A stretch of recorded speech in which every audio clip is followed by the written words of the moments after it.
might have told me there'd be days like this. I think you have LeBron James on the brain. Shut up. I got sleep on the brain is what it is. Gotcha. Dear Detroit Pistons. You're frauds. Frauds! We'll explain a bit. I can't believe I'm saying that because I hyped. Let's go. Hyped them up. I can't do it. We'll do it live. Do it live. I'll write it and we'll do it live. Mister, will you please wake up? Wake up, wake up, wake up, wake up.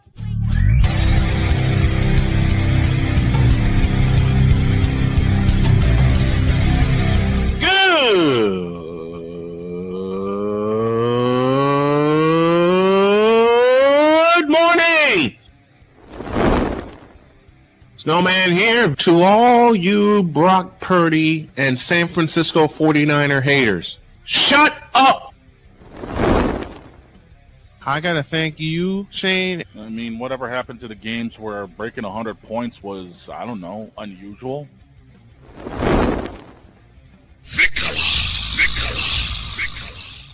There was one word to sum up the All-Star weekend. Trays. Cause we take this job so serious. Splash Brothers, yes. Ray Allen, replace him with Steve Kerr. Reggie Miller, yeah.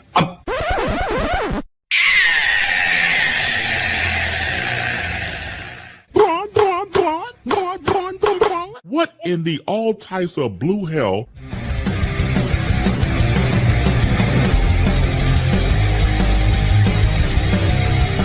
Oh, yeah!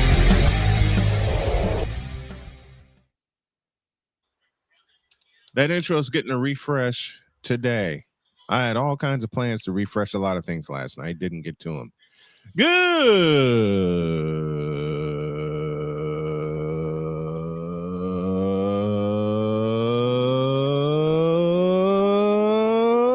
morning and welcome to the Taco Tuesday edition of Snowman in the Morning. Glad to have y'all with us. And I'd like to begin with the following statement. Thank you. I'd like to begin with the following statement.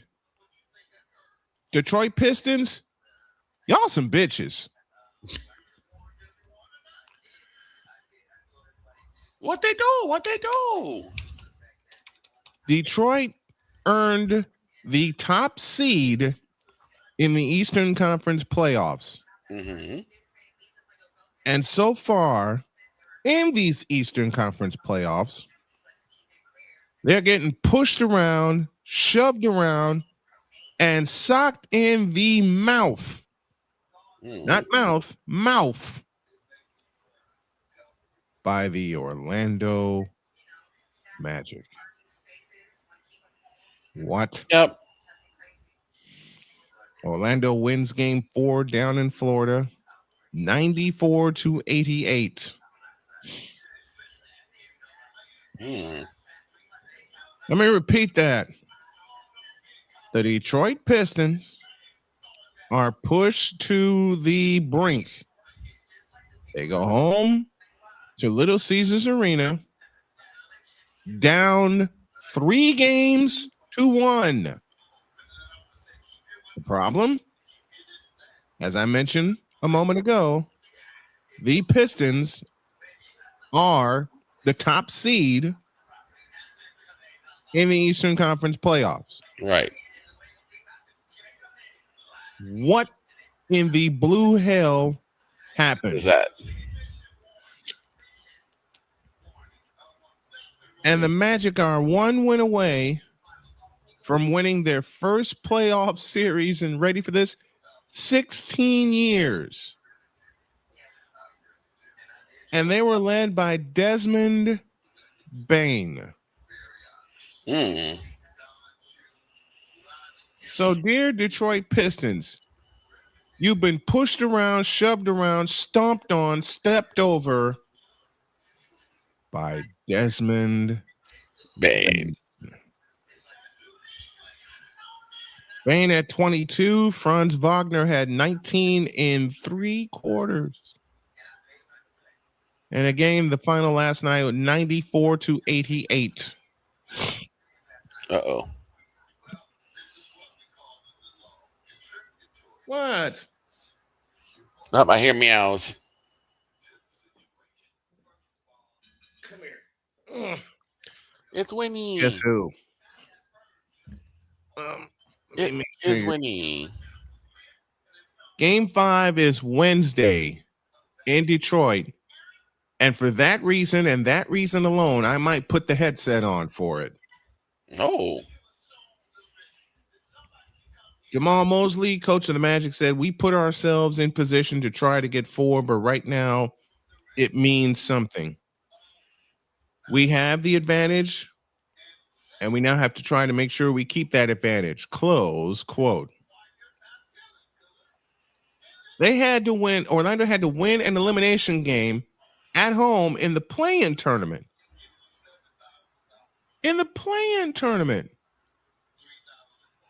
Oh, boy. And now they're on the verge of eliminating the 60-win Detroit Pistons. Yep.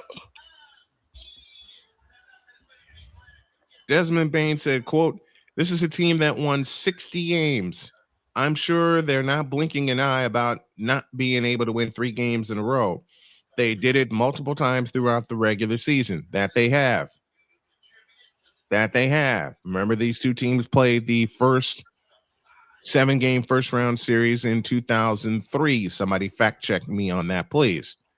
And Orlando had the same situation. They were up 3-1, and the Pistons came back and socked them in the mouth, kicked them in the ass. Right. I believe it was 2003. Pizzle's with us saying, come on, Magic. Pizzle, fact-check me on that, will you, please? Please. See, that's one thing I invite the fans to do. If I say something correct or incorrect, check it for me. Because I got a ton of other things to do here. Paolo Banchero added 18 points on only 4 of 18 shooting. Jalen Suggs went 1 for 13, including 1 for 11 from 3-point range for the Magic. They're not going to win game 5 shooting like that at all. Right. Cade Cunningham led the top-seeded Pistons with 25 points. Tobias Harris had 20, but Cade Cunningham turned the ball over 8 times. You know the joke, Victor. 8. Yes.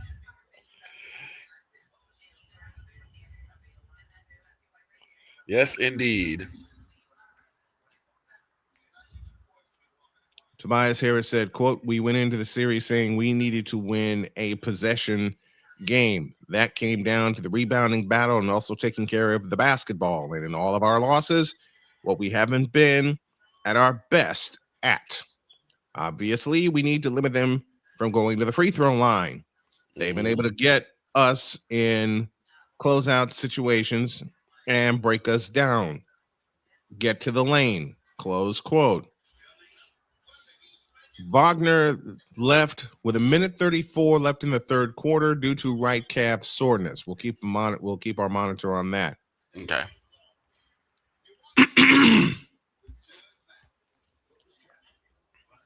But Detroit Pistons, how do you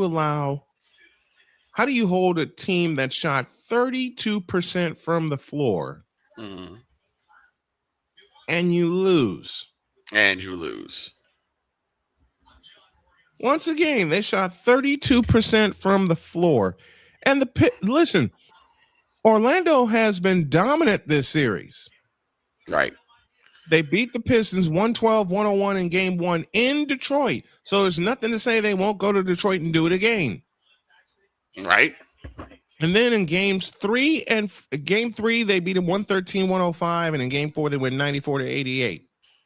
And it's rare for number 1 seed teams to be swept, right, in the playoffs? Or has that happened multiple times? It's not rare for number 1 seeded for top seeded teams to lose in a playoff series. Right. First time that ever happened was 1994 with the Denver Nuggets beating the Seattle Supersonics. Anybody remember that? Right, But that right, was right. when the NBA was in 5 games. When it went to 7 games, let's go to the Pistons. Pistons beat Orlando, coming back to win 4 games to 3. 4 years after that, the Golden State Warriors knocked off the top-seeded Dallas Mavericks in 6 games. The We Believe team. Yep. So this series is nowhere near over. No. Nowhere near over. But seeing that is kind of demoralizing. I will use my dad's words. If the Pistons continue to play this piss poor, it's done. They're cooked. They're cooked. They're absolutely cooked. So as I said at the top of this, Detroit Pistons, y'all some bitches. Now prove me wrong and get game 5. For if you don't, there's a roast session that's going to happen here on this show. Boy. Oh boy. Because if the Pistons don't win game 5, then they'll just prove to everyone that said it before the playoffs began that the Pistons are just a bunch of frauds. They're a bunch of frauds. You want to do something about it, Pistons? Prove us wrong. AB Media from Indianapolis, Indiana, joining us this morning. But as I said, you want to do something about it? Prove us wrong. That's all you have to do. But if you keep shooting this piss poor, that's for you, Pops. But if you keep shooting this piss poor, you're about as cooked as the Baltimore Ravens coming up this year. Oh. Why? You know the joke. Because yes, Lamar, it is you. I might make one of these for Cade Cunningham should they lose Wednesday night. As I said, prove me wrong. All right?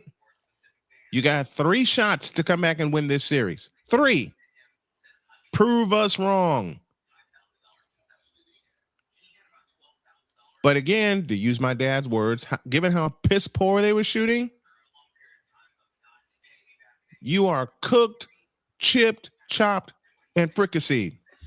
You are shaken, you are baking, you are whipped, dipped, chipped, chopped, and fricasseed. Given the way you shot last night, brick after brick after brick after brick after brick in key situations.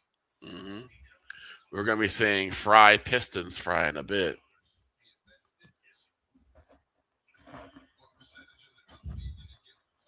Shut up. AB Media asked a question. What did Klay Thompson fumble? Not a damn thing. I don't know what you guys are talking about. I'll take a short time to explain that. Okay. I will take a short time to explain that. And after y'all get back, Cooper Flagg wins the Rookie of the Year. At 19. Flagg. But does it really mean something? Snowman's take on that in a deuce. This is Snowman in the Morning.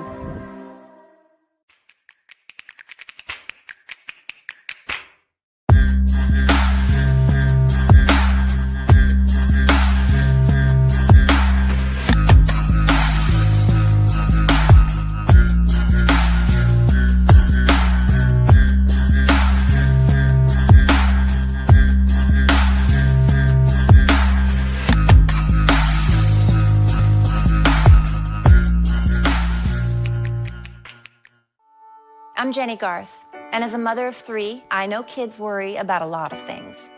Getting enough food to eat shouldn't be one of them. But here in America, that is a real worry for 1 in 5 children. Even though we are one of the most food-rich countries in the world, 15 million children don't know where their next meal is coming from.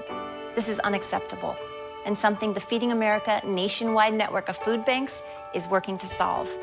Instead of accepting that our country lets billions of pounds of surplus food go to waste every year, Feeding America has made it their mission to help families in need by rescuing this food. Through food pantries and meal programs, the nationwide network of food banks provides more than 3 billion meals, serving virtually every community in the United States, including yours. Join me in supporting Feeding America and your local food bank by visiting feedingamerica.org. Together, we can solve hunger. Together, we're feeding America. My mother was always very familiar with her neighborhood, but one day she stopped at the stop sign for much longer than usual. And she didn't know whether she should go forward or turn, and she wasn't even really sure where she was at. It was very unsettling for her. I felt so much better after my son told me, Mom, I don't want you to worry or be afraid. I'll be there for you, and we'll figure it out. 'Cause we take this job so serious. I don't have a suggestion as to anything but keep the bitch. Keep her. If she does not, Wow. What in the all types of blue hell? This is Snowman in the Morning.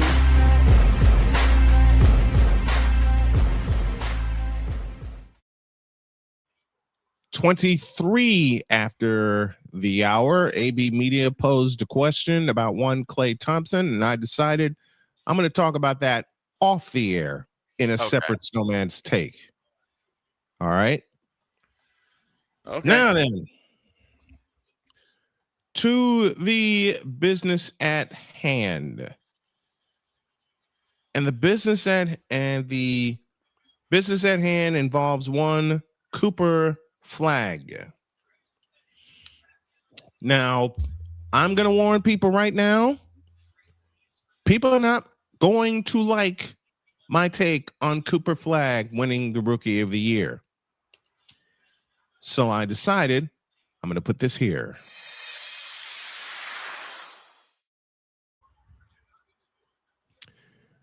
As mentioned at the top of the show, Cooper Flagg is the Rookie of the Year. Congratulations. Now, the only reason he was Rookie of the Year is because there was no one else that stood out. But Cooper Flagg, your play to me is lacking. What's it lacking, you may ask? I'm going to cuss and say the one cuss word that is actually allowed. Fundamentals. I hate to say this, Cooper Flagg, but you ain't got any. So what is he ISO missing? ball all the time. Playing with it. What happened to playing within the context of a team? Huh? Because if you play within the context of a team, even given the fact that y'all still have Kyrita Herbal Tea, the ultimate ISO Joe, good Lord help me, you'd have been a playoff team. Now, in Cooper Flagg's defense, they had nowhere else. This is for BGS. They had nowhere else to go. I get that. But for Cole Johnson, thank you to these one and dones for helping to ruin a once proud league. It was a close vote over his former Duke teammate, Con Knuppel. I know I butchered that. Forgive me. I know I butchered that. But I hate saying it this way. And a lot of people are going to hate me saying it this way. But I'm not impressed. Now, you have the rest of your career to prove me wrong. And I always put that, I always put that disclaimer there. You know, the last rookie to prove me wrong, Victor Wembanyama. But he actually works at it. And Shane posed a question in the chat. Yes, Wemby did win the Rookie of the Year. That was 2024. Wemby has gotten better. I want to see Cooper Flagg get better. Because right now, at least in my eyes, he ain't got it. But there comes this question. Is it a problem of Cooper Flagg, or is it a product of a horrid Dallas offense? How about option C? Both. The Mavericks had no other place to go this year. They're not going to have Mr. Glass, and you know who that is. No. And They're that not phrase will be more like buyer's remorse every single year. They're not going to have Kyrie to Herbal-T at his best. His best was left in Cleveland. He didn't even have his best in Boston, if that tells you something. After Yo Kang showed up and After Yo Kang showed up and took over and basically took the team away from Kyrie Irving, in which their owner, whose name escapes me right now, I think it's Dan Gilbert. Dan Gilbert, thank you. Yeah, Dan Gilbert, once upon a time, was committed to build around Kyrie Irving. Then LeBron James showed up. He specifically drafted Kyrie Irving because he thought that he could basically make him like the anti-LeBron. Yeah, then LeBron showed up and Gilbert bitched out. Right. So I blame both Cooper Flagg and the Dallas Mavericks for not being as impressive of a rookie as people think he is. I can't blame that on Cooper. You can do only what you can do in the context of the game. If the offense is really that bad, that is a ownership problem. Point. Very, very, very good point. This is why this is me and my get off my lawn take, okay? Right. But Victor is right. Victor is right. You can only do what the context of the offense allow you to do. And the context of the Dallas Mavericks offense, and I said this phrase earlier, is piss poor. Period. You got the rest of your career, Cooper Flagg, to prove me wrong. I mean that. I truly mean and hope that you do. But I also truly hope and mean that the Dallas Mavericks get their act together. Mm-hmm. Because the way I'm looking at this right now, the Dallas Mavericks has sunk. Oh, yeah. The Dallas Mavericks have sunk.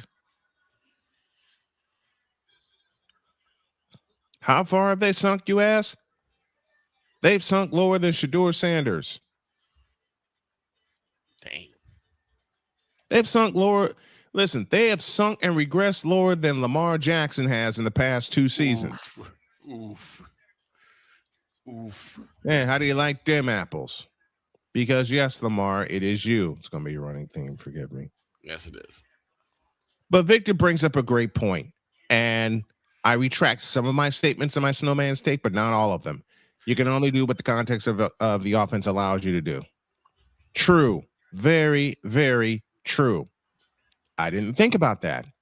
See, the problem is it is the changing of the game itself. The changing of the game, and we talked about this last week, that it's become more solo personal. It's become more isolated, more iso ball, because that's what now, according to the experts, and I use that term very loosely, in quotes, that's what the fans want. The fans don't want fundamental team ball. They want more ISO. They want more crossovers. Do that again. Say that again. According to the experts, mm-hmm. They want, more ISO ball. They want more crossovers. They want more, ankle breakers. They want more dunks and more three-pointers. They want more, as you said so many times over, they want more ESPN-worthy highlights instead of a blank basketball game. It's called me ball. That's why people stop calling it B ball and they call it me ball. Mm-hmm. And Cooper Flagg is playing within the context of that because that's what the league has allowed. Right. But I still put a little bit of this on Cooper Flagg because you could have played another season at Duke, dude. You could have. And that's what sticks in my craw. But This is me. This is one person. That's what sticks in my craw. The other problem with that, though, is these guys are not necessarily this is not just their decision. Is their decision, yes, but there's also people in their ear just go back to what happened with Derrick Rose after his torn meniscus. Yeah, well, flip them off and make your own. I think like this. I think like my dad. Mm-hmm. I will freely admit that I think like my dad. Right. Too many people in your ear, flip them all off and make your own decisions. But again, that is just me. Right. Okay. I'm just saying, I understand that. I'm just saying, like, when someone's saying, you know, they need money for the house, you want to, you know, help your mom get her house and, you know, get all that stuff. Because a lot of these young kids, they're not doing this just for them. They're doing it because for their family's putting pressure on them. Right, because their family's like, hey, we want to buy this new house, or, you know, they're about to get kicked out their house. They don't have money. Those type of things, even though they're not supposed to per se, they do weigh on these young guys' minds. And because they are so young, just getting into college, maybe got a year, maybe 2 years, they're like, man, I got to do something to make this money now. Yep. And help out now. There's, you know what, Victor, you bring up a great thought. You bring up a great point. It's a point that I'll leave this here. It's a point that we'll discuss on Patreon. Okay. It's a point that we'll discuss on Patreon. So I'll leave this here because that's Snowman's take. And what's yours? Mr. Danny Fuller, how you doing? What's up, Mr. Fuller? I like how he said I like how he said good. I love that. With the footballs.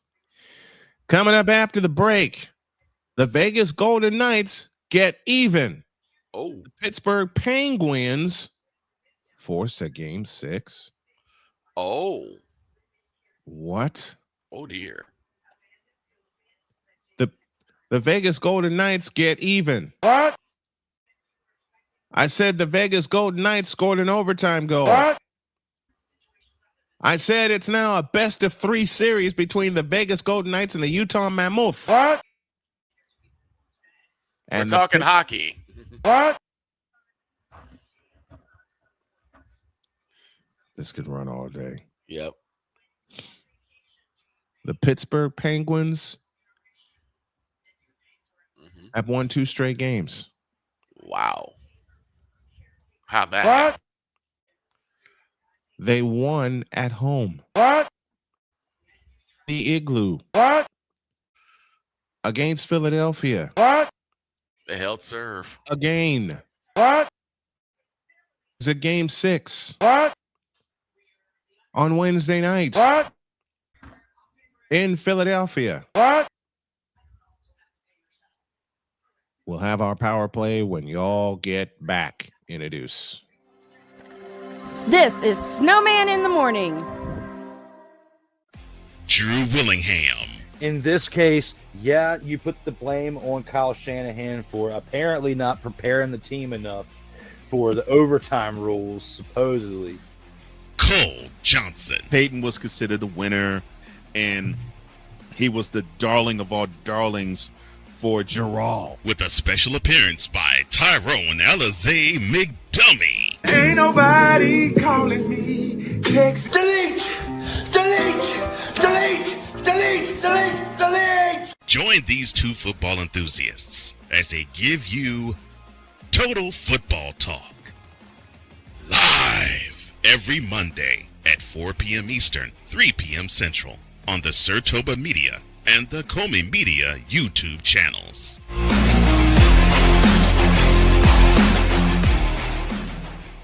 Hey, Eagles fan. Join my man Cool McCain and a host of others as they break down every single game, every single week in an objective manner, and also from a fan's perspective as well. Remember, this cast feels just like you. Nobody likes you. And you don't care. Fly, Eagles, fly. Eagles Elite Podcast. Every Wednesday at 8:30 p.m. Eastern on YouTube and other podcast outlets.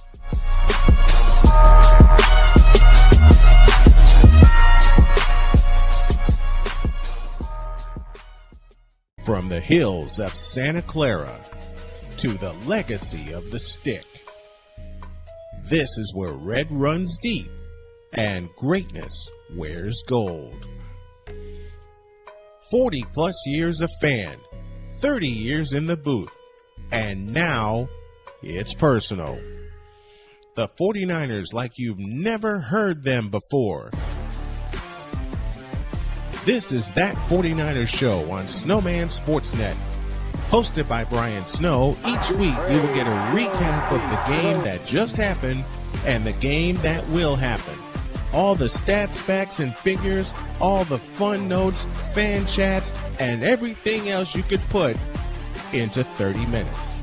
This is That 49ers Show on Snowman Sportsnet. Wednesdays at 7 p.m. Eastern, 6 p.m. Central.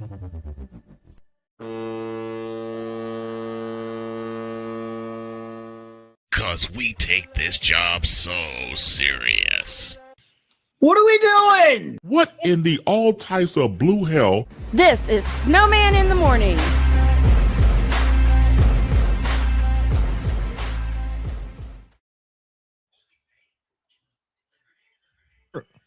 Hey! You got it. Exactly. Again. 38 after the hour, and is it here? Yeah, it's here. I know Droid's not here to talk hockey, but we are. This is Droid's Power Play.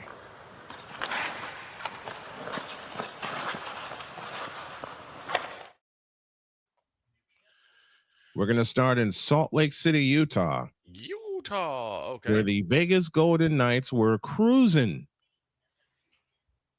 They were up 3-0. Pavel Dorofeyev, Brett Howden, a shorthanded goal, and Cole Smith made it 3-0 early in the second period. Then Utah responded. Nick Schmaltz and Ian Cole made it 3-2 at the end of 2. Michael Carson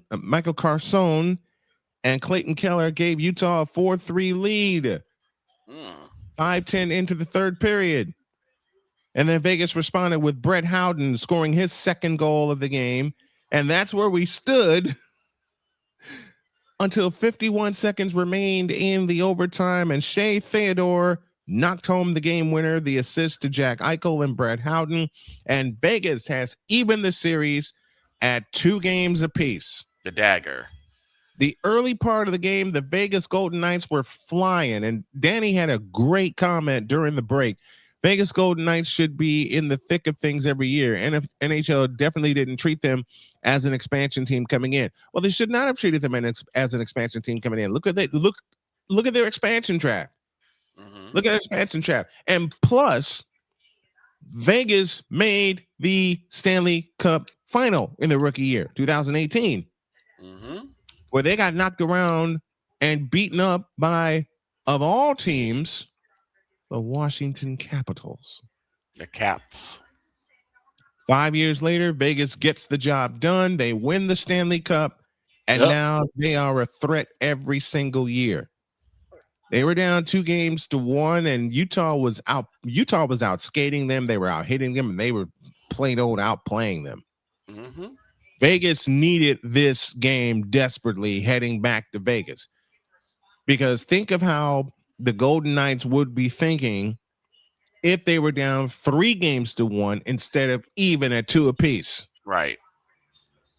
So the fact that Vegas led 3-0, let the lead slip away, were able to tie it and then win it at 19:08 of overtime. And earlier in the overtime, a shot was made, and then a Utah player knocked it into his own net. Oh no, an own goal. Should have been the game winner, but because of an offside call and the referees got it right, Jack Eichel was across the blue line before the puck was. No goal. Oh man, Vegas kept playing. That would have been embarrassing if that's how that game ended. But this is a good series. This is a series where Jordan and I predicted it would go all 7 games. And it's looking that way now. It's 2 apiece heading to game 5 tomorrow Oh boy, I might be busy. Game 5 is tomorrow. You heard what I said. Game 5 is tomorrow. I wasn't ready. Game 5 is tomorrow. What? In Vegas. What? On the Strip. What? At T-Mobile Arena. What? Vegas needed this game badly. They really did. They needed this game badly. And any team that's down 2-1, you want to get even. Mm-hmm. Unless you're the Detroit Pistons. Oh. Pistons still getting kicked. They're going to get kicked all show if I got something to say about it. Okay, they're cowering in the corner. They just go and get kicked again. Mm-hmm. They're like, enough. No, y'all lost. So the Golden Knights win 5-4 late in the overtime.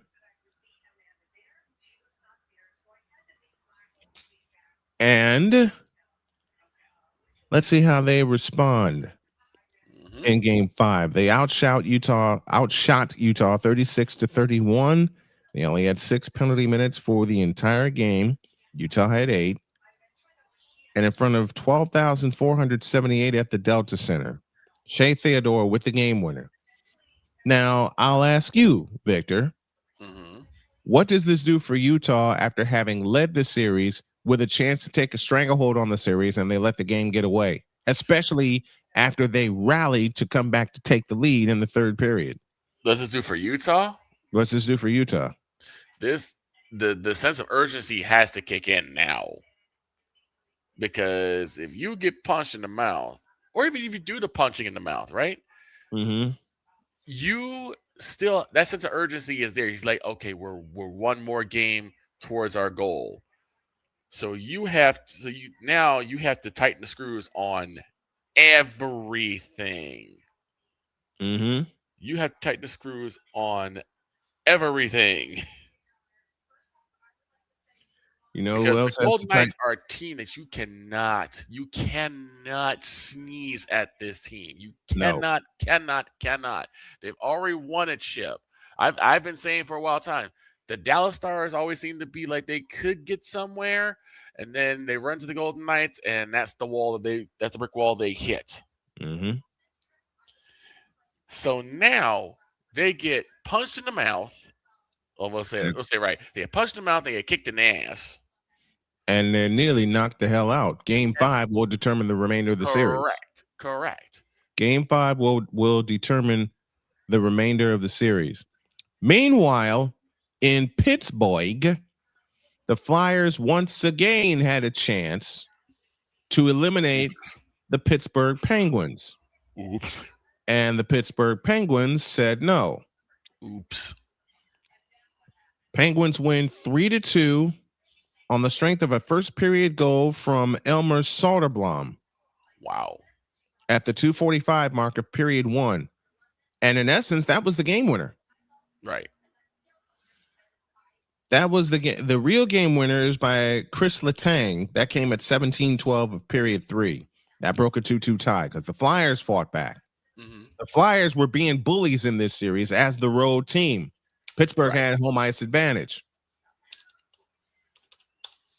Can you imagine Philadelphia fans if they lose this series to Pittsburgh? Oh my God. Oh my God. Let me explain this. This is the second time in franchise history for Pittsburgh that they have forced a game 6 after being down 3-0. Wow. Let me say that again. This is the second time in franchise history that the Pittsburgh Penguins forced a game 6 after being down 3-0. The other team that they faced, oddly enough, the Philadelphia Flyers. Wow. Now, the Flyers won that series, and I believe it took all 7. Mm-hmm. Can you imagine Flyer fans if the Penguins were to go to Philadelphia, and I believe that is when. Oh God, I'm going to be busy. That's Wednesday night, folks. Wednesday just may see the debut of the SMSN Sports Carousel. I'll explain more during hour 2. I can't get over. I can't get over that fact because I saw it flash on my screen, and I couldn't believe it. I was supposed to do the Utah game last night, but I fell asleep. Right. For the second time in franchise history, the Pittsburgh Penguins have forced a Game 6 after being down 3-0. The opponent, the first time they did it, 2012, the Philadelphia Flyers. Oh.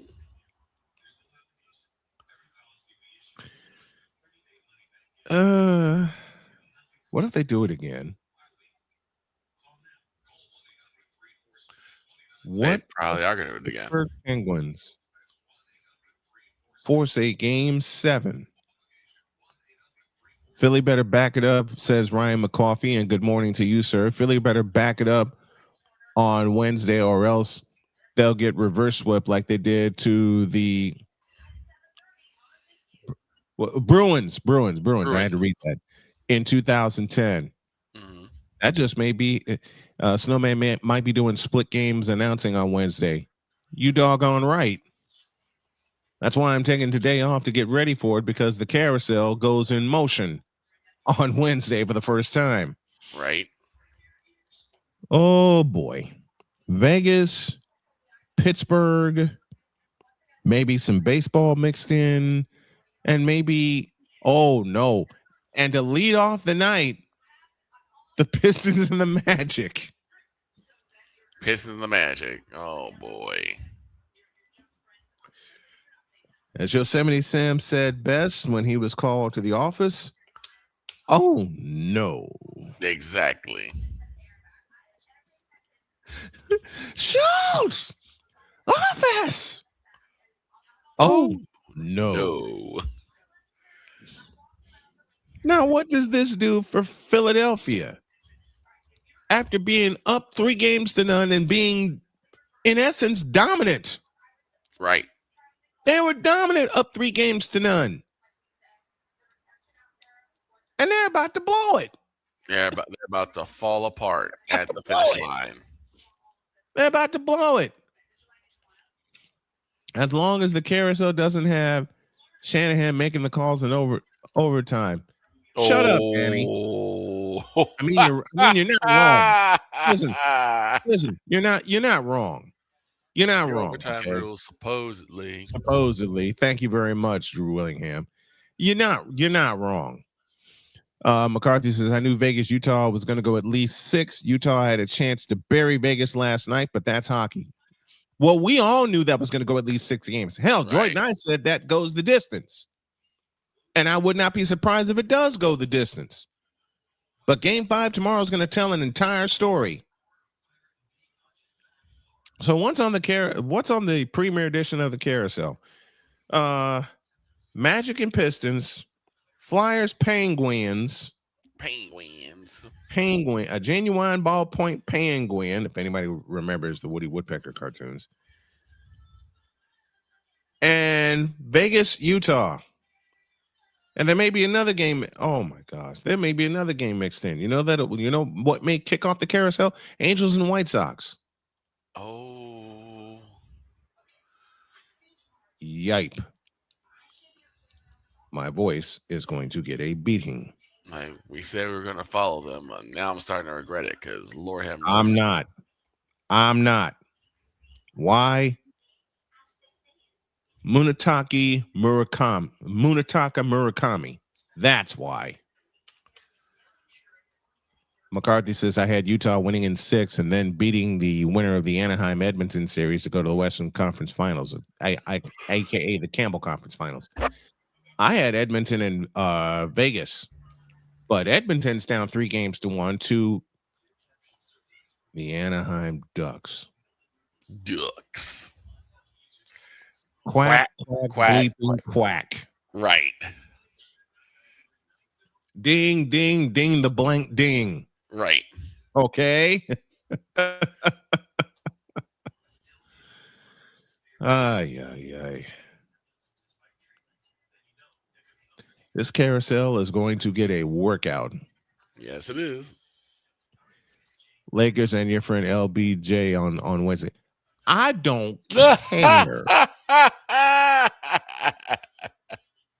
Give me this button. I hate doing this, especially to the folks at WQVZ, so I'm going to edit my comment. I don't give 2/5 of a half of a flying about that series. Hello, Pumpkin. No, and a shout out to all the folks at WQVZ down in Alabama for picking up our show and having us on. I guess I said the wrong word because Pumpkin had to come up and check on me. I said Joel Quinn. That's why Joel. That's why Anaheim's up 3-1 on Edmonton. Joel Quenneville's their coach. Who else did he coach to become? People should remember the legend of Joel Quenneville. Who else did he train to become champions? The Chicago Blackhawks. Exactamundo. 3 cups in 6 seasons. Why? Because yes, Joel, it is you. It is you. We want you back. We have to have a flopper on Wednesday night. No, we don't. No, the bloody hell we don't. We got hockey, we got good basketball, and we got baseball. That's all. I don't want to hear, man. It's gonna be Wednesday, so you're gonna hear it. I know, because I'm probably gonna be the first one to say the doggone thing. But you know what, Danny? I know it ain't Wednesday, but this is for you. This moment of bronze sexual stupidity is brought to you by Hooked on Bronix. When you start talking like an idiotic bronze sexual, Hooked on Bronix can set you right. Call 1-800-YOKAY. LJPN now approve all this. I think Mr. Fuller's taking trolling duties over for Damian For Hernandez. Caleb Hernandez, right? Caleb Hernandez. Since Caleb ain't here yet. By the way, as far as that game goes on Wednesday, I ain't got no time for this bullshit. I know it's not Wednesday, Pizzle. I know it's not. But for Danny, I had to.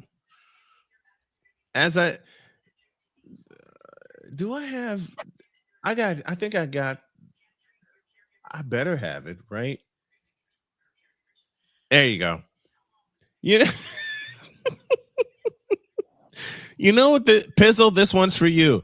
You know what the Pittsburgh Penguins are thinking after check that. You know what the Philadelphia Flyers are thinking the last 2 games? Well, that game sucked. Right. Exactly. You know what the Detroit Pistons are thinking the last 2 games? Well, that game sucked. You know what the Orlando Magic are trying to tell the Pistons? Now get out my face, you thirsty bitches. You know what the Philadelphia Flyers have another chance to do to the Pittsburgh Penguins, as well as Vegas to Utah? Now get out my face, you thirsty bitches. Exactamundo. Oh, jeez. That's the power play.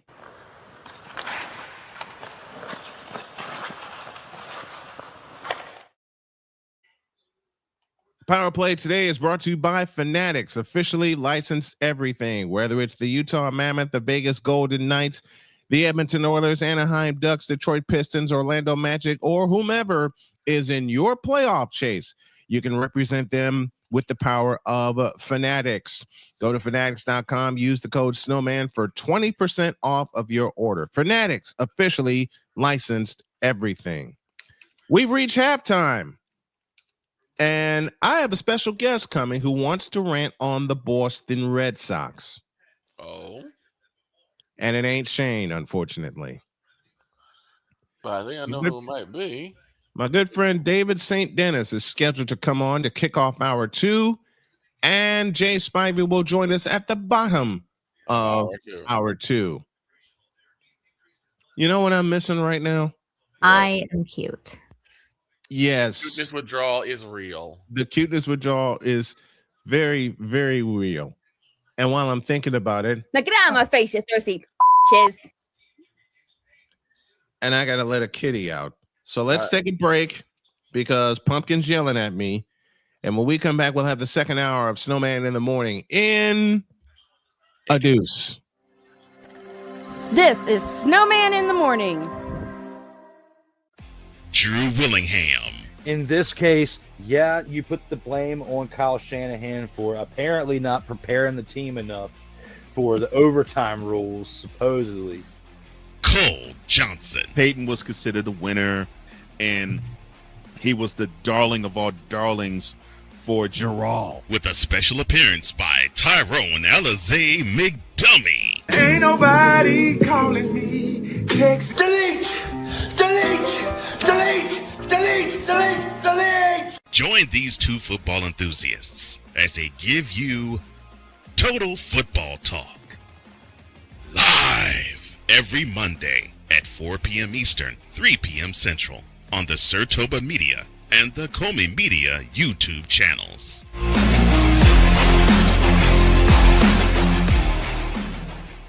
Hey, Eagles fan. Join my man Cool McCain and a host of others as they break down every single game, every single week in an objective manner, and also from a fan's perspective as well. Remember, this cast feels just like you. Nobody likes you. And you don't care. Fly, Eagles, fly. Eagles Elite Podcast. Every Wednesday at 8:30 p.m. Eastern on YouTube and other podcast outlets.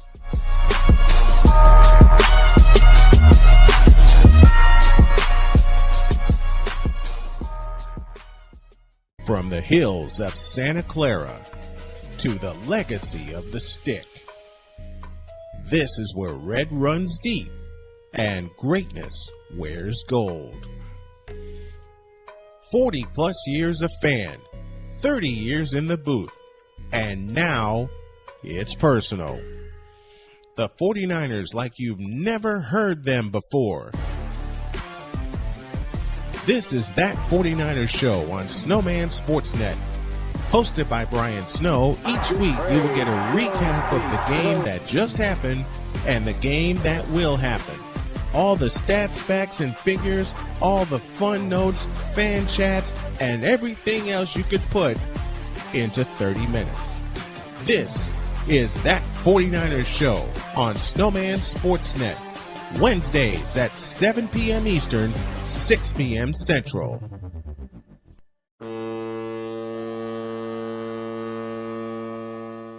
Cause we take this job so serious.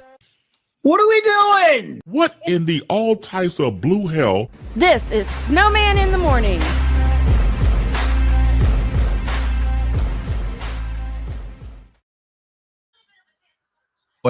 We still got to dip inside the Fanatics feedback zone. We got a Red Sox rant and a whole lot more for hour 2 after this. This is Snowman in the Morning.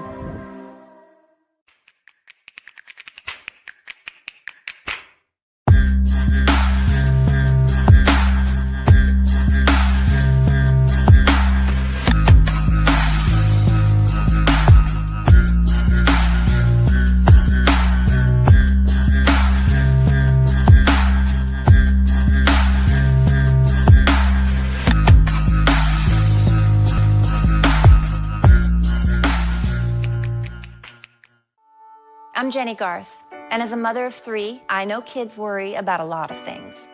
Getting enough food to eat shouldn't be one of them. But here in America, that is a real worry for 1 in 5 children. Even though we are one of the most food-rich countries in the world, 15 million children don't know where their next meal is coming from. This is unacceptable, and something the Feeding America nationwide network of food banks is working to solve. Instead of accepting that our country lets billions of pounds of surplus food go to waste every year, Feeding America has made it their mission to help families in need by rescuing this food. Through food pantries and meal programs, the nationwide network of food banks provides more than 3 billion meals, serving virtually every community in the United States, including yours. Join me in supporting Feeding America and your local food bank by visiting feedingamerica.org. Together, we can solve hunger. Together, we're feeding America. My mother was always very familiar with her neighborhood, but one day she stopped at the stop sign for much longer than usual. And she didn't know whether she should go forward or turn, and she wasn't even really sure where she was at. It was very unsettling for her. I felt so much better after my son told me, Mom, I don't want you to worry or be afraid. I'll be there for you and we'll figure it out. 'Cause we take this job so serious. I don't have a suggestion as to anything but keep the bitch. Keep her.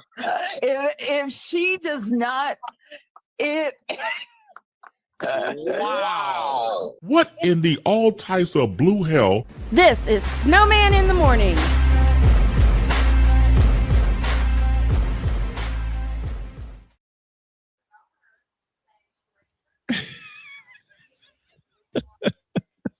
Right, drop Moran.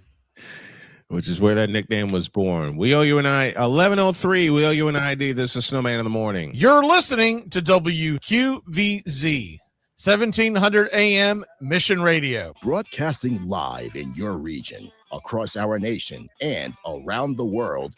This is Snowman Multimedia. We need to see it. And Father Ashanti need to go to hell.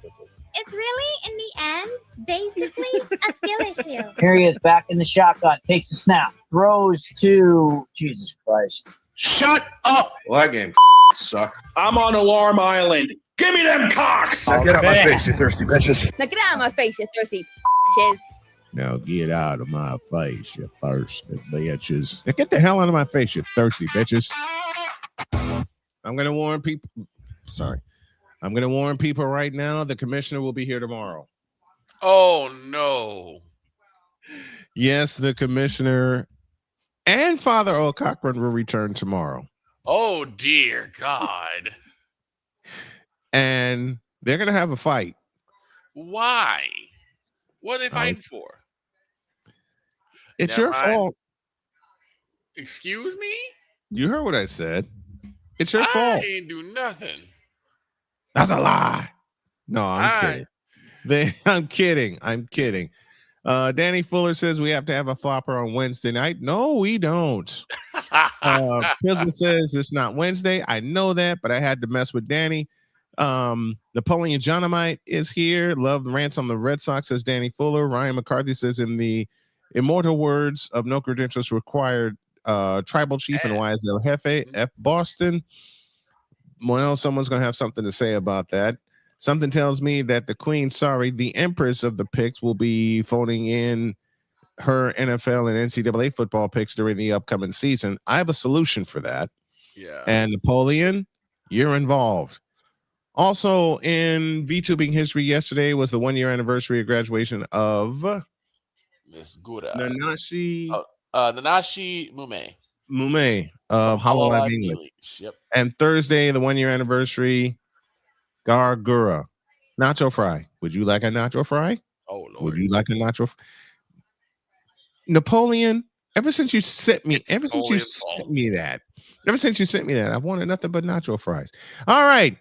I promised to rant on the Boston Red Sox, but someone asked me, no, change that. Begged me. He said, look, I need to let this out about my Red Sox. Here he is, David St. Dennis, who made an appearance on my favorite game show, The Price is Right. There you go. Off camera, but yes, I did. Yes, off the camera. 1 year. Is it Power David? What's up? Is this Power David 3000? It is. Yeah. It is. Now, I promised Power Man 3000. I promised David to let him let loose on the Boston Red Sox.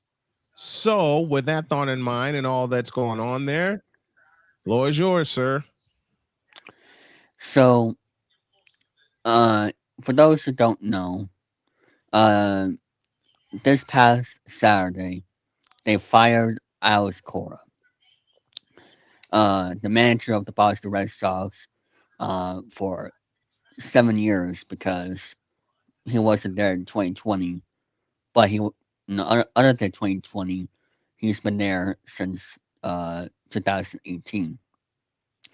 And I am happy for Chad Tracy for getting called up and being the interim manager for the time being. I met Chad a couple of times. He's a good person, and I know that he will do well here from my experience watching him up close in Worcester. But the thing is, what upsets me about Alex Cora getting fired is the fact that they did not have a team ready for him to manage this season. Why? Oh yeah, who was their basement to start off 2025? Oh yeah, Alex Bregman. Then it came back, and who did they replace? Caleb Durbin, who's been an absolute trash player for the start of the year. And his only home run so far was off a position player by the Baltimore Orioles. That's how bad his season has gotten, started up to this point. And Trevor Story, he's been struggling a lot as well. And he is the leader of this Red Sox team. We had other leaders in this clubhouse. Rob Refsnyder, who is now with Seattle, and Alex Bregman, obviously now with the Cubs. And I'm just like, yes, something needed to change, but you didn't have to fire Alex Cora and all of his staff because, Jason Veritek, he's not going to take a role that that was signed to him on a later date.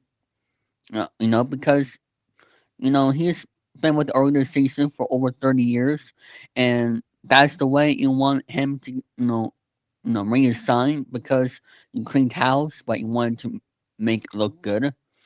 You see, Craig Breslow, he has been mediocre in regards to building this roster over the years, but he was supposed to go all in. But I'm not gonna blame him for this. You know who I'm gonna blame? Who's that? Sean Henry. Sean Henry. This is the guy who says, "Oh yeah, he cares about the Red Sox still." When was the last time we see him at a press conference? Oh yeah, back in 2020 before COVID hit. But very good point. The only time I actually saw him was back in 2023's Red Sox winter weekend, where he got booed by the crowd. That was the last public appearance facing the fans or any type of media since then. Sam Kennedy says, "Oh, he still cares about the Red Sox." Yet where is he? Only in his box offices because he's scared to face the crowd when they say scout the team. Yeah, I know for certain Sean Henry heard the scout the team chants because he said, "Oh, scout the team." We got caught him saying that in his office over there, and he's the guy who is making limits regarding to how much Craig Breslow can spend, and that is how it affects Alex Cora's managing. And because of that, we have bad defense, we have bad offense, because despite the past few games, this is the one of the most boring Red Sox teams I've ever seen, up to this point, because we have no stars. We have no stars that we can buy a jersey of. The only thing I could think of is Roman Anthony, they are begging him to become the next David Ortiz. At age 21, are you kidding me? Becoming the next David Ortiz? I haven't seen a player become close to David Ortiz since he retired. He's the one and only David Ortiz. The only other one I could think of that was close to David Ortiz was Manny Ramirez, but that's because it was the opposite like David Ortiz. So for for them saying, "Oh, we still care about the Red Sox," no, they have all of these other sports that they keep an eye on, like Liverpool, and Sean Henry doesn't face the media. I am begging him to be back facing the camera, facing the fans, facing the media. The only reason why he doesn't do that is because he doesn't want to get in trouble for speaking on certain things. But we want him to speak. He's the owner of the Red Sox. At least with the Mets, Steve Court, at least he, is trying to win. Sean Henry, he's not trying to win. He's trying to be like the Tampa Bay Rays, of just being cheap. So I want to hear you guys' thoughts about what I had to say there. I got none because you're absolutely right. The White Sox went through this a couple of years ago, but at the same time, the White Sox are trying to win, especially with the folks that they have now. And I also said, and it's factually true, that the White Sox are the fourth youngest team in the league. Boston, I don't know what the hell's going on with them because they were in the playoffs last year and they led one game to none of the wild card, and then they get socked in the mouth. And since then, it's been a free fall. They're supposed to be neck and neck with the New York Yankees. Oh yeah, that was the team that basically ended Alex Cora's career because I believe they didn't just wait until Saturday morning to get to Baltimore. I believe after they got swept by the Yankees, the most boring games in the rivalry of the Red Sox Yankees history. I think once they saw them getting swept, they had to make a change. And I think Craig Breslow, which was his decision, by the way, I think he decided to start thinking about that decision once they got swept by the New York Yankees. Speaking of managers getting fired, the Phillies. Yeah. Napoleon Johnny breaks this.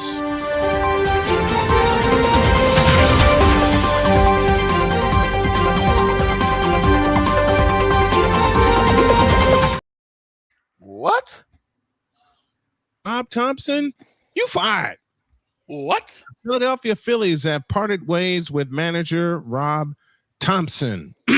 So as I said, Rob Thompson, you're fired. That's random. He's getting replaced by Don Mattingly. Don Mattingly. Yep, Don Mattingly will serve as interim manager. Is that a random firing for you guys? No, I saw this coming. No, Rob Thompson needed to go last year. Matter of fact, I'll say it. Rob Thompson needed to go 2 years ago for running that Philadelphia team into the ground. Even though they were division champions, they did make the playoffs. What they do in the playoffs? Nothing. I think they should have fired him after they lost to the Marlins, wasn't it? The Marlins. Mm-hmm. I think they should have fired him right after the Marlins series. I mean, they had a legit chance of, making it to the next round, but the Marlins, or was it? I think it was the Marlins. It was the Dodgers series, because I think it's the Dodgers you're thinking about, because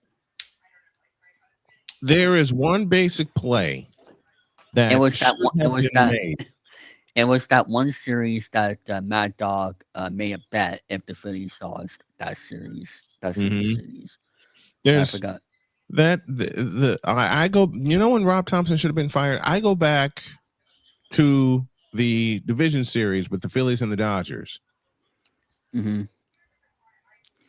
They're in the 11th inning, tied at 1, bases loaded, but you had 2 outs. Mm-hmm. And the ball was tapped back to the pitcher. All you had to do was go to first base. It was the Diamondbacks in 2023. That's what I was thinking of. Okay, Diamondbacks. 2020. The National League Championship Series. Yes, they should have fired him. They got bullied in that. They got bullied in that series. Yeah, it was last Diamondbacks. year. But last year in the playoffs, all you had to do was throw to first base. Now I can't remember the pitcher's name, but he panicked and threw home while the runners were going. Yeah. With 2 outs? With 2 outs, you take the out at first. You take the out at first. You take the out at first automatically. You take the out at first and you go to the 12th inning. Yeah. But David has a terrific point that Rob Thompson should have been gone after the National League Championship Series in 2023 because they got punched in the mouth. Yeah. By an Arizona team that had no business being there. Right. And then Arizona gets punched in the mouth by, of all teams, the Texas Rangers. What? Yeah. You have to fire managers like that. Like what happened with the Red Sox with Greg Little. They really had to do something like that 20 years later. But I don't know. It's just now the question now becomes, is Alex Cora going to the Mets? You know what? I would not be surprised. I would They not have be. to do something now because after that sweep by Colorado, they had to do something that day. To shake it up. They have to. It's a disaster in Queens. And I think it's going to be even more of a disaster until they make wholesale changes. Not just the field manager position, but everywhere else. They have to make some changes. And now Victor mentioned it earlier in the show about buyer's remorse. I think the Mets are having buyer's remorse about one Bo Bichette. Oh yeah, he was crying the other day. Dietz is still saying, "Oh Jesus Christ!" Yeah, and Dietz is the biggest Mets fan we know. Right. So you know he's going through it. Yeah. You know he's going through it. Yeah. But they have to. The Mets need the Mets. The Mets needed to make a change last year. At the end of last year. Yeah. I mean, they have to make a change because they should have fired him, Mendoza, after they missed the playoffs with that type of roster. And not only that, but I mean, there was a political divide in that clubhouse that year. Ever since Friday, June 13th. I mean, let's just say they did not show the American flag for the national anthem. Ever since then, it's been downhill. It's been down. Ever since the Mets, for some reason, on Friday, June 13th, they did not show the American flag. And they have bad luck ever since then. And I believe there is a huge political divide in that clubhouse ever since then. Not just the Lindor and Soto situation. I think not to get political here, of course, but I think Frank the Tank was saying certain two players got traded because they were MAGA. That's how bad the political divide was. You know. Jeez. Yeah. And I thought this will be just about baseball. Not yet. No, I'm kidding. He's back. Right? Yes. I mean, I wanted to get that off my chest too regarding the Mets because they now, since I heard the Phillies got let go of their manager, the Mets have to do something now. They have a political divide in that clubhouse, and they have a divide between Juan Soto and Lindor. They can't stay on the field with each other. They just can't. Soto comes back. You can tell. And Soto comes back, and then before you know it, Lindor lands on the injury list. And I didn't think that was a bad of an injury that he had. So I just think they need a new voice in that clubhouse, and I think that'll be fixed. Yeah, and I bet you it'll be Alex Cora. because it seems like they're pining for Alex Cora right now. It I does may like be totally wrong, but it just seems like they're pining for Alex Cora right now. he does like Nador and Soto, so I will not be surprised because he could get any job now if he wants to. Yeah, I wouldn't be surprised. I wouldn't be surprised either. We're up against the break, and David St. Denis is with us. I'll find a way to work you in each Tuesday to talk baseball with us. How about it? I was thinking Wednesday, if that's fine with you. Wednesday? Okay. Yeah, we can do that. We can Yeah. do that. We'll work out the details off the air. Thanks for joining, my man. Appreciate you. You're welcome. Alex Cora to the Mets. How much of a bigger mess is that going to be? But we'll have to see what happens. Before we do go to a break, a bit of sad news. Our friend Stacy Jones, who's in charge of AB&J Travel Agency, a sponsor of the show, she lost her mother this morning.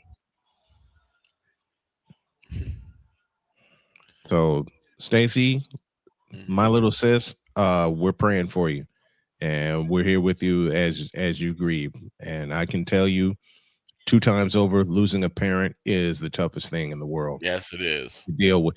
In fact, those of you who know my story, 2 of the toughest things: losing a parent and losing a child. So, Stacy, we're here for you, and we're here with you. We'll take a break. We'll continue to make Stacy laugh. We'll continue to make the family of Chris Bass laugh as we honor them. And I have a question of the day. Speaking of laughter, I have a question of the day, and it concerns game shows. Okay. Back in a minute. This is Snowman in the Morning. Join Ryan McCarthy. I became a Jets fan because Kermit the Frog was my favorite Muppet because he was green, and the Jets wore green. That's how I became a Jets fan. And Dustin Henry. ESPN is cashing all in on let's pay a few personalities and we'll just kind of fill in the gaps. As they walk you through all of the world of sports from their perspective. The Albany Empire, it's a literal circus. No credentials required. Where, Ryan, say the tag. Where you don't need a press pass to talk sports. Every Monday at 8 p.m. Eastern, 7 p.m. Central. On YouTube and where you can find all podcasts. Oh, yes. The tradition, the pageantry, the spectacle, the history, the slut. Wait. I gotta rep my brother's stuff right. All my DMV soldiers, stand up! And welcome to the Commander's Gridiron Report. You want your commanders to be repped right? Well, D. Willie is your man. Commander's Gridiron Report. Every Tuesday at 11:05 a.m. Eastern, 10:05 a.m. Central. On the Sotoba Media YouTube channel. Music by Shea. Where my soldiers? Right side. Commanders. Where my soldiers? Left side. Join the transporter to Hades. Your butt and gut becomes one. Join the reformer of hooker whores. This is my daughter, Placenta Booty Johnson. Join the bronze claw. Whenever you are in distress, take off your baseball cap and throw it in the air. Join your very own superhero of broadcasting, Chris Bass. So whatever color crayon they get, they palm it and do 2 circles, and that translates to, I can beat up black people. As he takes you through the week's paces in Baseline. Live every Saturday at 8 a.m. Eastern, 7 a.m. Central, Pacific Time Zone people, just stay asleep when this is on live and just catch the recording. Oh, I'm sorry. Exclusively on the Chris Bass YouTube channel.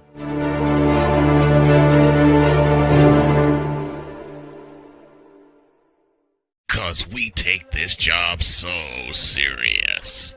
I'm on Alarm Island. Give me them cocks! Okay. What in the all types of blue hell? This is Snowman in the Morning.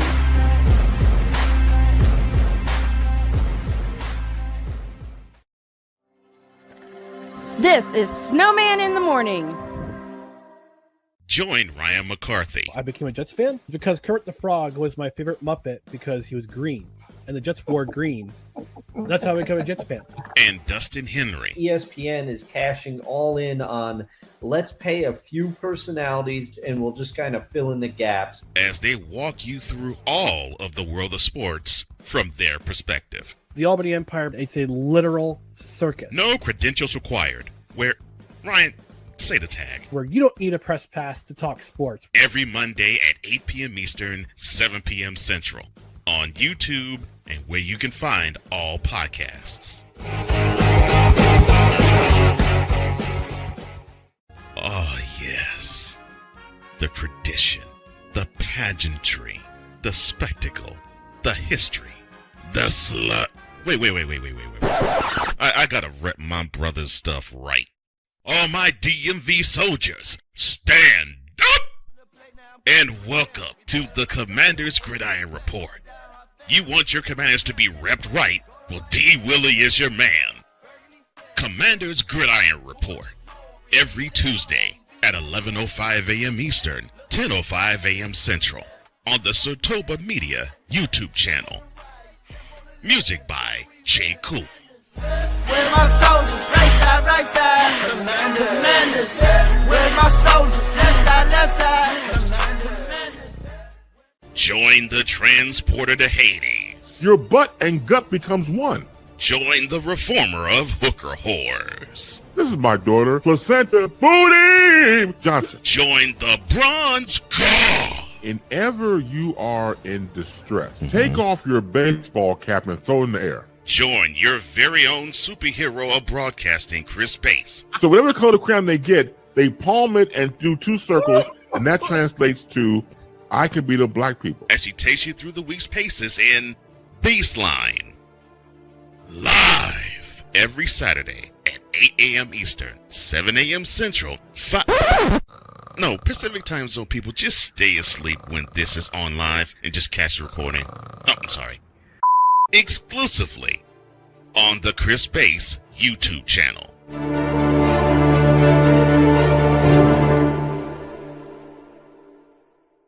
Cause we take this job so serious. I'm on Alarm Island. Give me them cocks! Okay.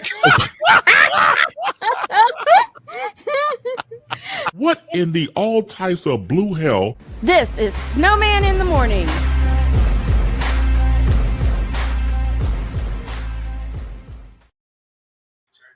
$29 after the hour. Here's a quick ID. You're listening to WQVZ, 1700 AM Mission Radio. For me and the Lord, we got an understanding. We're on a mission from God.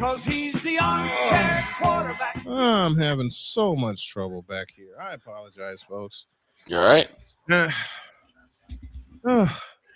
Like I said, I had to run the garbage out to the road. I literally sprinted back here to the house, so I needed a few extra minutes to catch my breath. Here's an ID. Broadcasting live in your region, across our nation, and around the world, this is Snowman Multimedia. I'm on Alarm Island. It's really, in the end, basically a skill issue. Who told this lie? We need to see. No, it's really, in the end, basically I put her in a twice. skill issue. Yes, she did.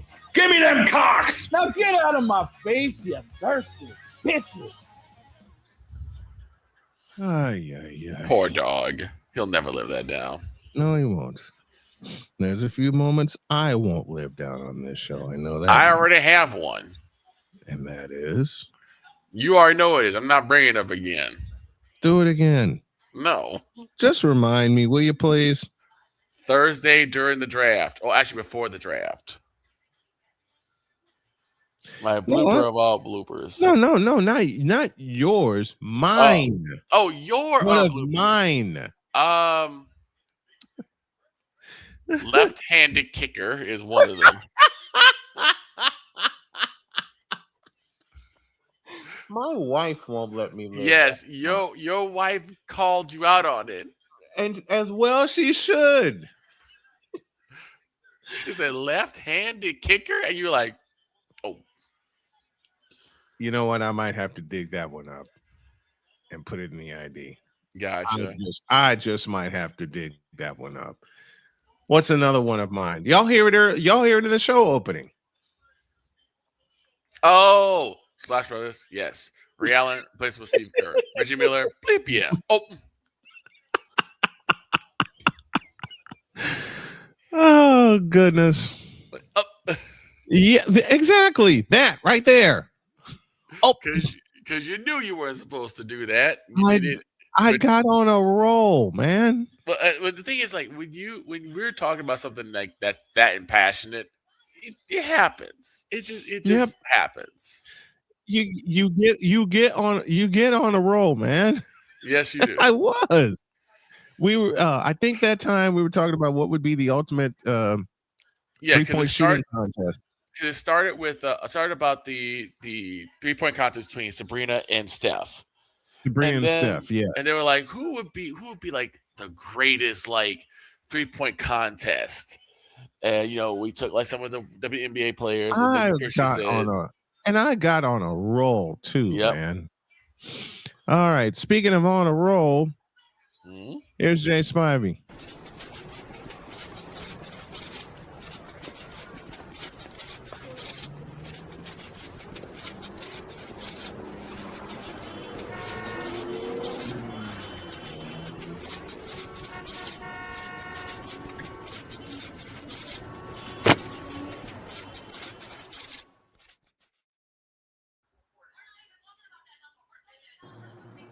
Jay Spivey joins us this morning. Good morning, Jay. How are you? What's up, guys? Good morning, Mr. Spivey. How was your draft Thursday, or should I say your draft weekend? I enjoy watching just about any draft, especially the NFL draft, because even if you don't know the players, it's just fun to watch the ins and outs and how different administrations handle things. I have a question. Doesn't it seem like it takes a little bit away not having the reaction of those young men when they get the call from the team saying we're going to draft you?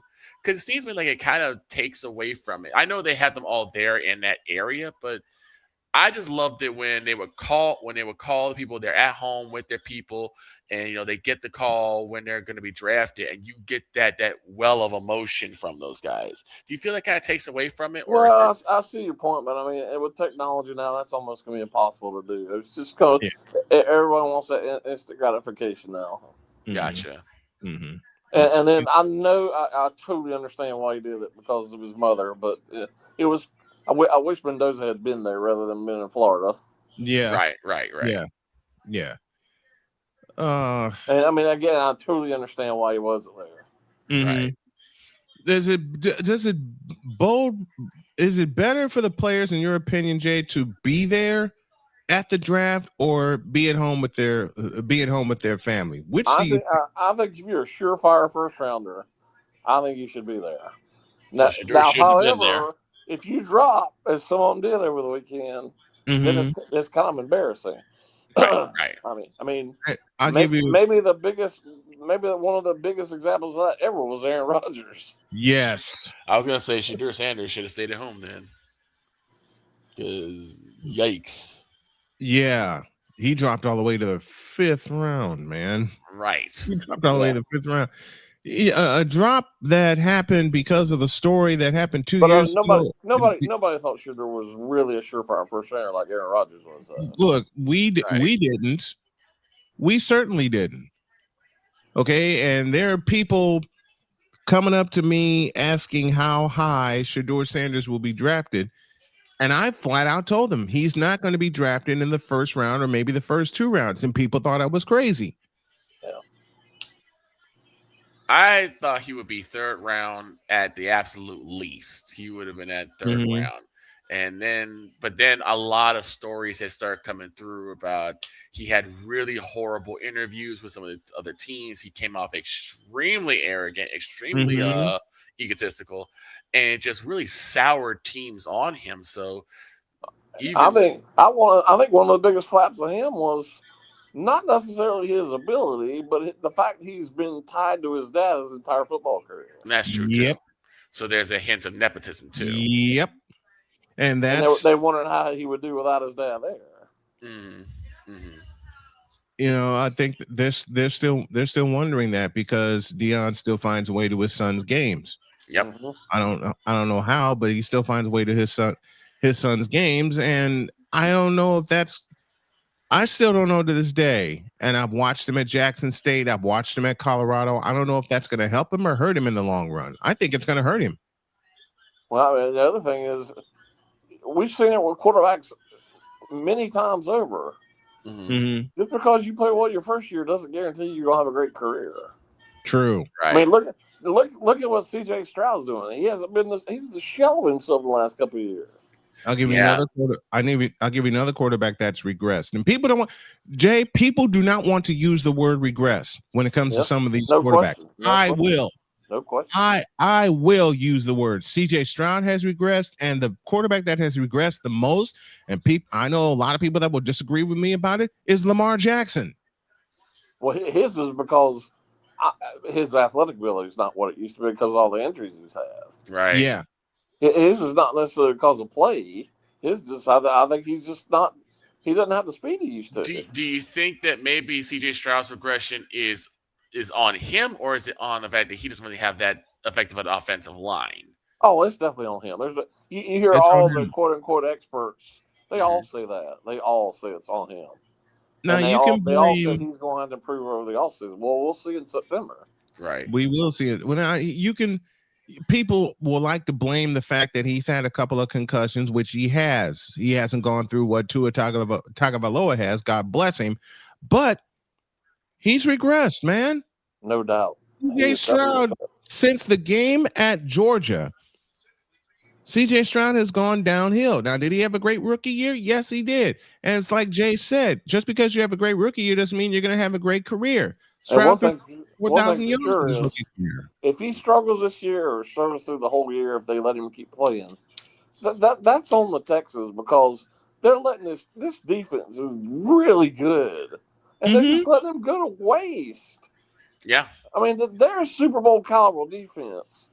Just get some help, get a quarterback, and you're easy in the Super Bowl. Right. Easy.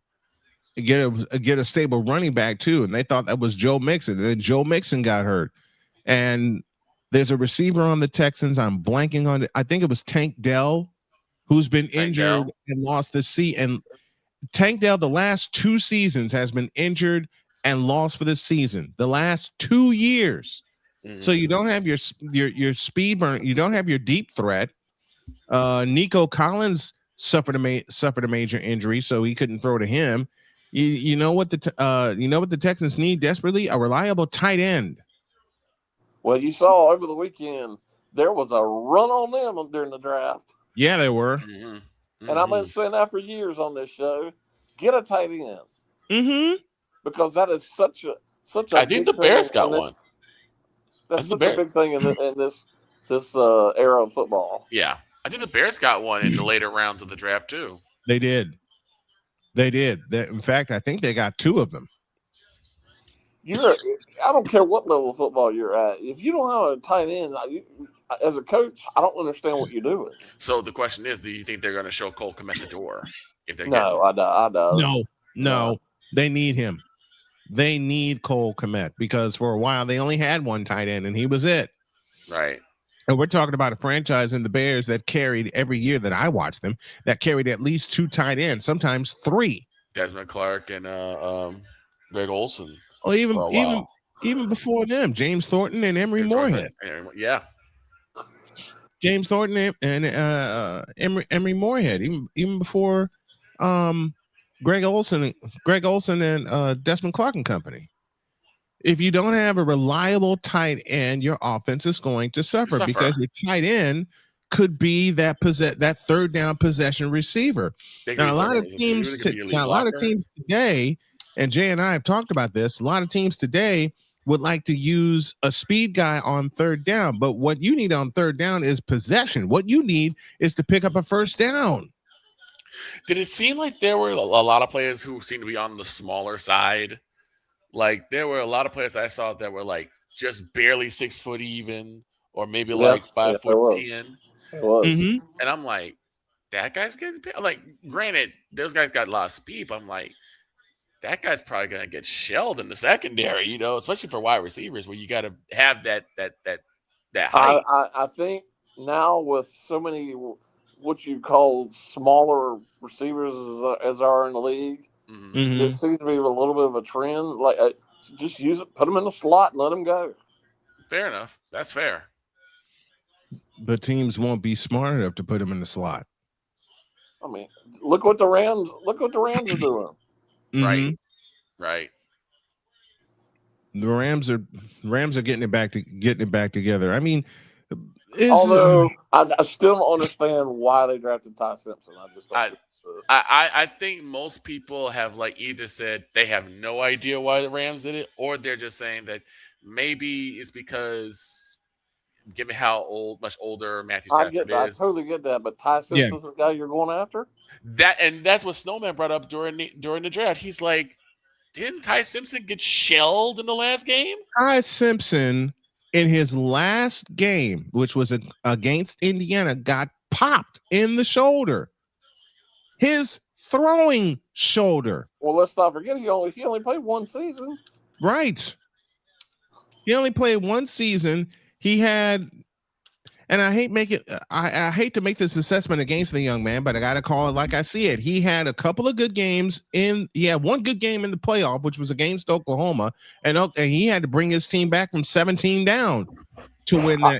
I saw him in person in Athens in September, and they did win the game against Georgia, but he still didn't play that well. He didn't. Right. His running game got him that hit. His running game got him that win.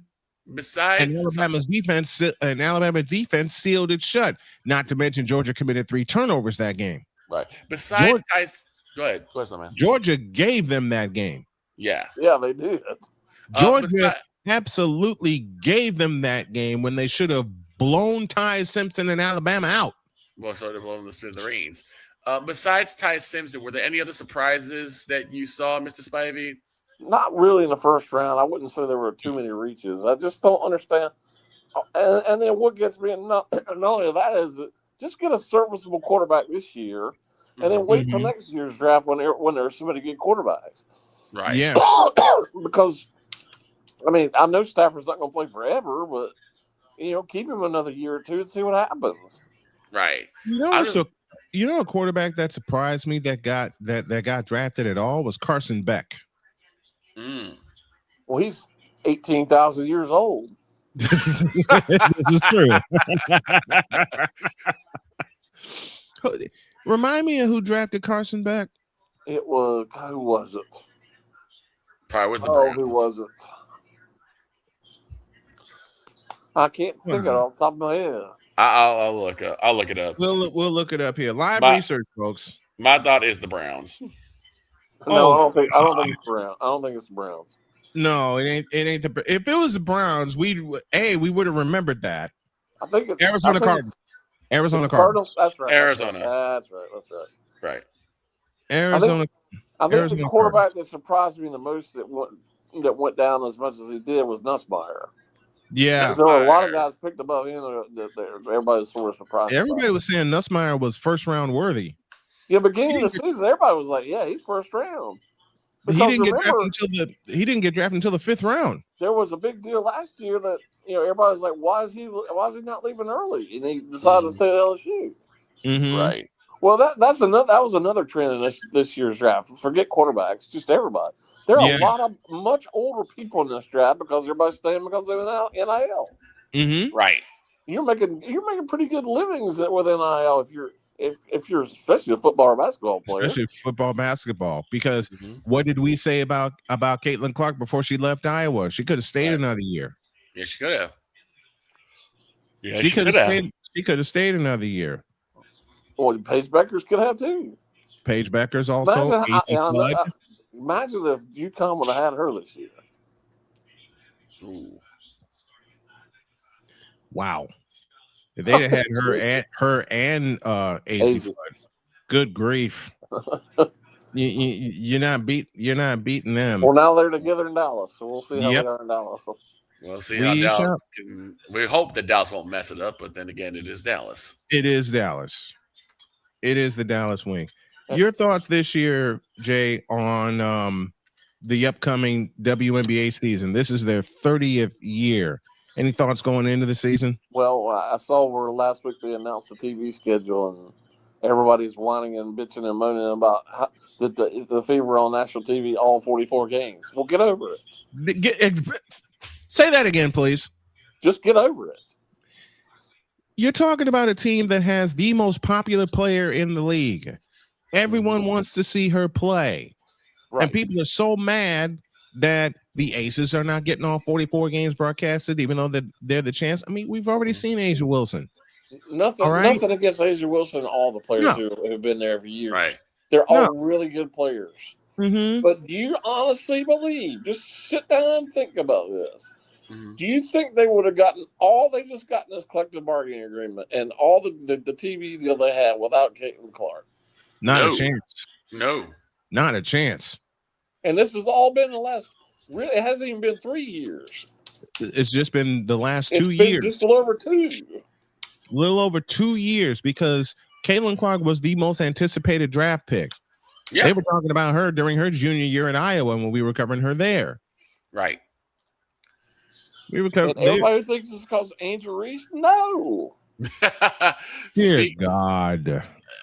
Do you think that this change of scenery helps out Angel Reese? Hell no. I doubt it. I don't know that going to Atlanta is going to be that big of a help to her. Let me explain this. And this is the best way that I can explain this. Mm-hmm. Angel Reese was drafted to play basketball. Right. And I will say this until the cows come home or till I am taken home. Her last great game was at LSU when they went up against Iowa. Mm-hmm. And she had 17 points and 20 rebounds on a bad knee. Since then, and except for one game against Indiana, her hated rival supposedly, she's done nothing on the court. There was no guidance in Chicago, though. Like, I agree with that. I agree with that. She's on a better team. Right, because if you're going to trust Taylor Marsh with anything, what are you doing? Right.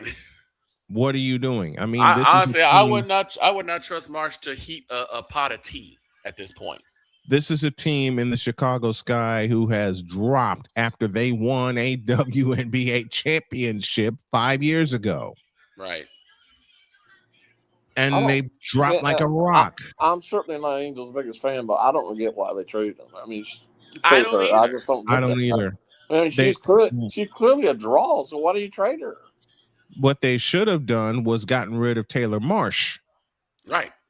What they should have done was change organizational leadership and get some people in there that actually know how to market Angel Reese and also get her game better.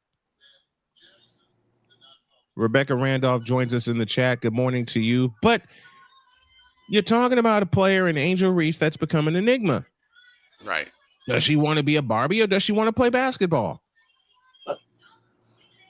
But Jay, you're right. She is a draw. So many others want to whine about what all Caitlin Clark's gotten. Well, again, get the heck over. She's a big part of the reason they've gotten what they've gotten.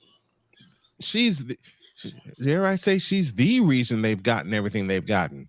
She's the reason why they got the deal that the CBA in place that they have. And what gets on my nerves, Jay, is that they are still planning to come after Caitlin Clark. They are still planning to show their hatred for Caitlin Clark. I've said this. Snowman. I've said this. Snowman has heard me say this multiple times. The draw of Caitlin Clark has been one. She's all about basketball, and you can't attach any agendas to her. You can barely attach any agendas to her, and that upsets people.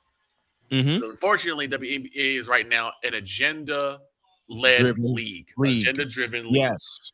Well, yes. I think there are basically two reasons for that. But one of them I don't think is as big as the other. Everybody says because she's a straight white female. Well, one of them I think her being straight is not that big of a deal. I don't think so. I don't think it really. But I do feel like the fact that she's white and getting all this notoriety is a big deal to the black players. Yeah. What'd you call it, Jay? RACE. Yes, there's no question Period. about it. No question. Period. But I'd feel differently if she was just some average player getting all this notoriety. She's not. She's not average. Like, if all. she was the female version of Luke Longley, no one would be saying anything. No. Exactly. But this is a very, very special talent in Caitlin Clark that we're talking about. I just hope she can stay healthy this year. Yes, please. My God, that's criticism. If she now, one thing she said last week, I'll believe it when I see it, is that she is willing to play off the ball this year to not be as tired and not be as worn down and get injured. Well, I'll believe that when I see it. I just don't see her doing that. Right. I just don't see it because the way she shoots the ball and the way she sees the court. I know she has some turnovers, but I think a large part of the reason she has so many turnovers is that people just don't anticipate and see the court like she does. Mm-hmm. Exactly. Her court vision is off the charts. But now that she's had time with Aaliyah Boston, which is now 3 years, Sophie Cunningham, Lexi Hall, they're going to see the court just as well as she is playing with her. Well, and to the Fever's credit, to the Fever's credit, they have really built a really pretty strong team around her. Right. Yeah. You got Monique Billings that's there now. That's another big that can run with her. Right? They got I don't have the roster in front of me, so forgive me, folks. But they have built a really strong team. You think if they don't like Caitlin Clark, do you think they're going to like Lexi Hall and Sophie Cunningham? Mm-mm. They already don't like Sophie Cunningham now because after Sophie Cunningham is Clark's protector. Right, because after that one big fight that happened where Sophie got in the middle of it, good for her, and she was right for doing that too. Yeah. Yes, indeed. They start putting the crosshairs on Sophie too. Mm-hmm. And they're going to continue to put the crosshairs on Sophie. And the other reason, and I've talked to a lot of people lately that somewhat follow the WNBA, and they express the same kind of hatred for Caitlin Clark and the Indiana Fever. A lot of people have told me that the Indiana Fever should have been eliminated in the first round of the playoffs when they came back and beat the Atlanta Dream on Atlanta's home floor without Caitlin Clark. Right. And to go even further, yes, it's bad to see how she's treated within the league. Mm-hmm. But the league itself treats her like the crap. And how they market her is just unbelievable to me. And that falls she's like an afterthought sometimes in how they market the league. I don't get it. That falls at the feet of one Kathy Engelbert. Engelbert. When they premiered, and Jay, I saw the commercial I saw the 30th anniversary commercial you're talking about now. They got Cheryl Swoops, Clark's biggest hater, to bring them into the 30th year. Really? Yeah. So they're going to spark that war. And it is a war. Caitlin Clark just not participating in it because all she wants to do is play basketball. I mean, they were going to do Cheryl Swoops because of the name. She's one of the four mothers. I have no problem with Cheryl Swoops being there. I have no problem with that. Right. I think that it's again for me. It's always been like a lack of like marketing of the other players, and that's why some people get upset about Caitlin gets all this media attention. She has all the spotlight. I'm like, yeah, you got to blame that on the marketing team who don't market the other players. Well, the league is certainly not marketing her like they should. Right. No, they shouldn't. They don't market her like they should. The other one who's at fault for this, no question, is USA Basketball. Yes. Yeah. Because they didn't allow Caitlin Clark on the team. Not only should she have been on the Olympic team 2 years ago, as I've told many brothers, I got so much flack for saying that. I wouldn't care if she was the 12th player and barely played. She should have been on that team. She should have been there. Because I agree. You think people aren't going to watch those games when she was playing? If you saw USA Basketball in San Juan this past March, you know how many people were tuning into that? Tuning into those games. I was also. Wouldn't have cared less. I was also, but Caitlin Clark was on the team, so you paid attention and you saw she's back.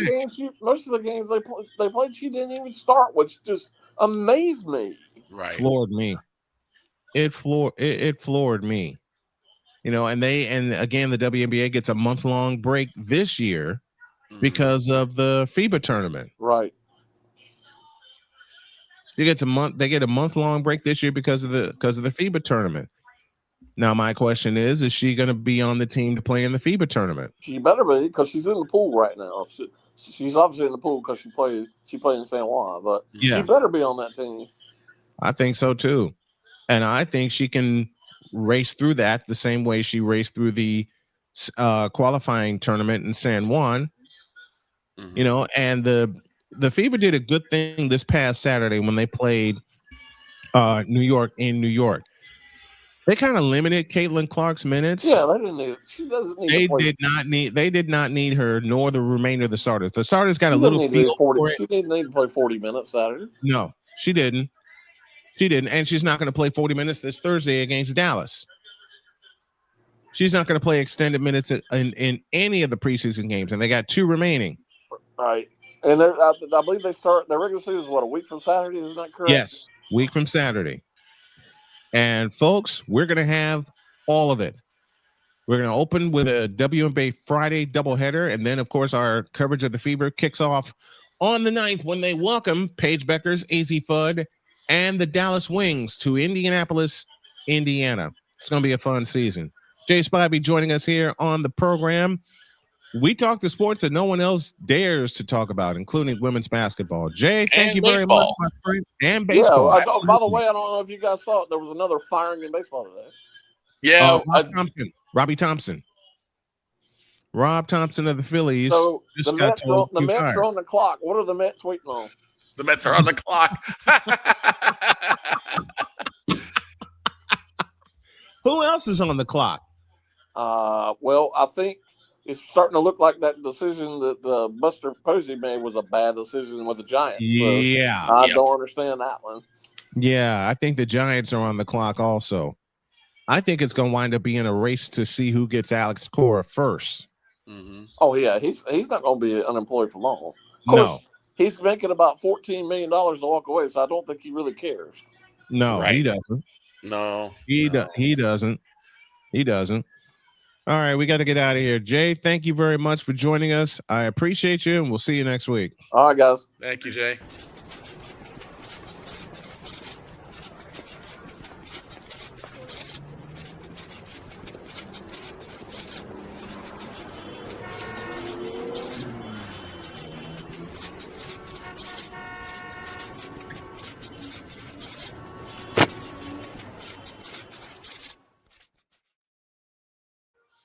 Cam Newton elite? Bitch, are you for real?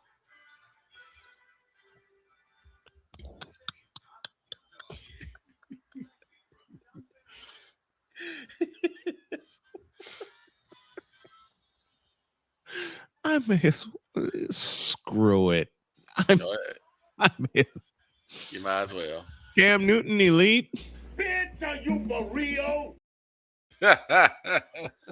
Nobody talks about baseball. Bitch, are you for real? Exactly. Caitlin Clark, an afterthought. Bitch, are you for real?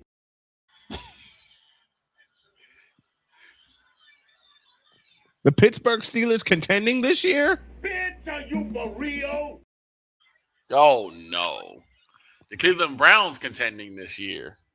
No. The Cleveland Browns contending at all? Bitch, are you for real?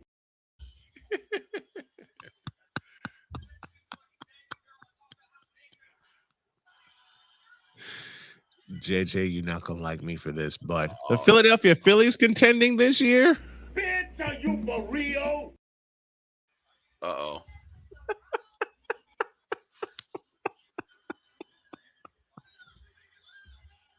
Okay, this one's for Pizzle. Then we really got to get out of here. Yes, we do. Magic losing a 3-1 lead. Bitch, are you for real? You get Playmaker over here too. Oh, Playmaker will come and cuss me out. Yes, he will. It ain't heartbeat.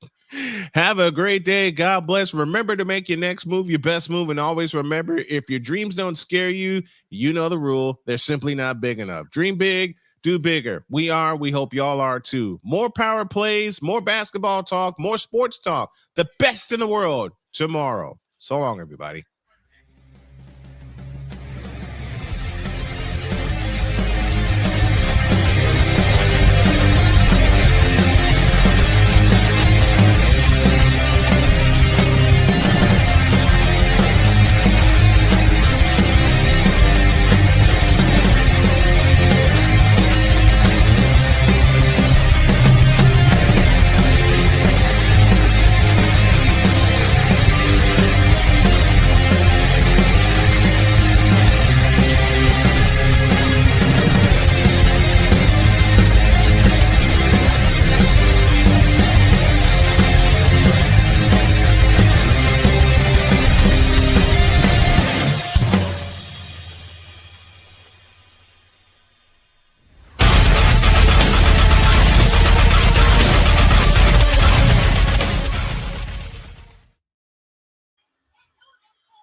And tomorrow is the premiere of the SMSN Sports Carousel. My voice is going to take a beating. See y'all tomorrow. See you tomorrow.